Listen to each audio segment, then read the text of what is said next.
اتقوا اللہ وکونوا مع الصادقین۔ جتنے لوگ ہیں اللہ کی ذکر کی محفل، اللہ کے نیک بندوں کی ذکر کی محفل جتنے لوگ سجاتے ہیں وہ سب کامیاب ہیں۔ سبحان اللہ سبحان اللہ۔ وہ اس لیے یہ جو زبان اللہ نے عطا کی نا 32 دانتوں کے بیچ میں، یہ بڑی نرم و نازک، بڑی سافٹ ہوا کرتی ہے، اور یہ اتنی قیمتی ہے۔ جو مومن ہوتا ہے، مومن، یہ جو زبان ہے، اسی زبان سے بندہ جنت کا حقدار بھی ہوتا ہے اور جہنم کا ایندھن بھی ہو جاتا ہے۔ 32 دانتوں کے بیچ میں بڑی نرم و نازک زبان ہے۔ جانتے ہو یہ زبان اللہ نے کیوں عطا کی؟ یہ زبان اللہ نے اس لیے عطا نہیں کی پیارو کہ اس زبان پہ ناچ اور نوٹنکی کے گانے، اس زبان کو اللہ نے اس لیے نہیں دیا کہ اس زبان پہ خرافات ہو، اس زبان کو اللہ نے اس لیے عطا نہیں کیا کہ اس زبان سے آپ کسی مومن کے دل کو تکلیف پہنچائیں۔ اللہ نے ہاتھ بھی عطا کیا، قوت بازو عطا کی ہے۔ یہ قوت بازو اللہ نے اس لیے نہ عطا کی کہ آپ کسی بیوہ کے گلے کے گھونٹنے کا سبب بن جائیں، کسی مظلوم کی دیوار کو ڈھانے کا سبب بن جائیں، بلکہ سنیے اللہ تبارک و تعالیٰ نے ان 32 دانتوں کے بیچ میں جو ایک نرم و نازک زبان عطا کی ہے، یہ زبان اس لیے عطا کی ہے، یہ زبان بولے تو رب کی کبریائی بولے، یہ زبان بولے تو رب کی حمد بولے، یہ زبان بولے تو نبی کی نعت بولے، یہ زبان بولے تو حق بات بولے، یہ زبان بولے تو سچ بات بولے۔ یہ زبان اللہ نے اس لیے عطا کی، یہ زبان بڑی قیمتی شے ہے۔ اگر بندے نے اپنی زبان پہ قابو رکھ لیا اور اپنے نفس پہ قابو رکھ لیا، یقیناً میرے آقا فرماتے ہیں کہ وہ جنت کا حقدار ہو جائے۔ آپ دو چیزوں کی ذمہ داری لے لیں، ایک زبان کی اور ایک نفس کی۔ آقا فرماتے ہیں میں اس کی جنت کا ٹکٹ میں عطا کرنے والا ہوں۔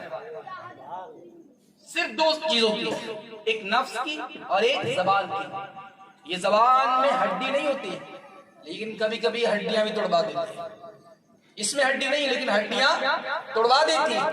اس لیے زبان کو قابو میں رکھنا کہ کہیں اس زبان سے کوئی کلمہ ایسا نہ نکل جائے جو کفر ہے۔ اگر ایسا کلمہ نکل گیا تو ہمارا ایمان سینے سے نکل جائے گا، اور جب ایمان سینے سے نکل جائے گا تو پھر بعد مرنے کے ٹھکانہ جہنم ہوگا، جنت نہیں ہو سکتا۔ قرآن عظیم میں اللہ نے فرمایا یا ایھا الذین آمنوا اتقوا اللہ، اے ایمان والو اللہ سے ڈرو۔ کس سے بولو؟ بولے میرے پیارو، بولو کس سے؟ اللہ سے ڈرو، جیسا اس سے ڈرنے کا حق ہے۔ یہ دوسری آیت کریمہ میں اللہ نے فرمایا، لیکن میں بتا رہا ہوں کیسے ڈرے، جیسا اس سے ڈرنے کا حق ہے۔ آپ مجھے بتائیں کوئی بندہ اللہ کی نظر سے بچ سکتا ہے؟ نہیں، کوئی نہیں بچ سکتا۔ کوئی شے، اللہ کی 18,000 مخلوق ہے اور کوئی شے اللہ کی نظر سے نہیں بچ سکتی۔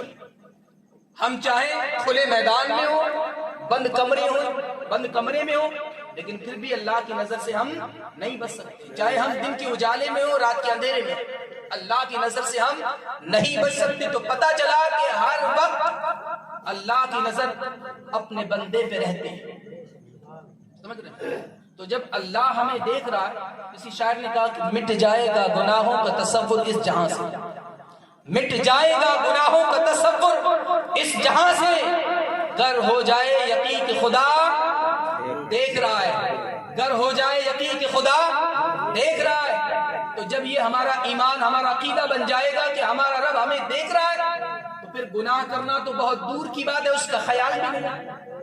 یہ گناہ سے بچنے کا بہت اچھا طریقہ ہے۔ آپ اپنا ایمان و عقیدہ ایسا بنا لیں کہ تم کہیں بھی ہو تمہارا رب تمہیں دیکھ رہا ہے۔ تو قرآن نے کہا یا ایھا الذین آمنوا اتقوا اللہ، اے ایمان والو اللہ سے ڈرو۔ اب آپ دیکھیں ایمان والا وہی ہوتا ہے جو اللہ سے ڈرتا ہے، لیکن پھر بھی اللہ نے بتایا، اس پہ نصیحت ہے، ایمان والوں کو مخاطب کر کے فرمایا ایمان والو اللہ سے ڈرو اور سچوں کے ساتھ ہو جاؤ۔ کس کے ساتھ؟ سچوں کے ساتھ۔ بات زیادہ لمبی نہیں کروں گا، 4 سے 5 منٹ کے اندر اپنی بات کو ختم کروں گا۔ کس کے ساتھ ہونا ہے؟ سچوں کے ساتھ ہونا ہے۔ وہ سچے کتنے ہیں؟ وہ 4 جماعتیں۔ کتنی ہیں؟ 4 جماعتیں۔ کتنی بولیں؟ آپ بھی بولیں کتنی؟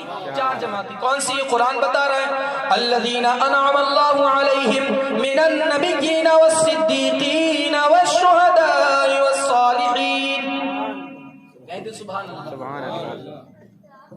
نمبر 1 نبیوں کی جماعت، دوسرے نمبر پر صدیقین کی جماعت، تیسرے نمبر پر شہداء کی، اور چوتھے نمبر پر صالحین اولیاء کرام بزرگان دین۔ تو یہ 4 جماعتیں ایسی ہیں، اگر ان 4 جماعتوں میں سے بندہ ایک جماعت کا بھی دامن پکڑ لے تو انشاءاللہ وہ کامیاب ہو جائے گا، کیونکہ اللہ کا ان پر انعام ہوتا ہے، اللہ کا ان پہ فضل ہوتا ہے، اللہ کی رحمتیں برستی ہیں۔ اگر ایسے بندے سے ہمارا لگاؤ ہو جائے، ہمارا تعلق ہو جائے، تو پھر ہم بھی سیدھے راستے پر۔ وَكُونُوا مَعَ الصَّادِقِينَ، کس کے ساتھ ہونا ہے؟ سچوں کے ساتھ، جو سچا ہے اس کے ساتھ میں ہونا ہے، جھوٹے کے ساتھ مت ہونا۔ کس کے ساتھ؟ جھوٹے کے ساتھ مت ہونا۔ آپ کو یہ معلوم کرنا ہے کہ سچا کون ہے، تو کیا کرو؟ کوئی تو پہچان ہونا چاہیے، سچا کون ہے؟ اللہ نے ہمیں عقل سلیم عطا کی۔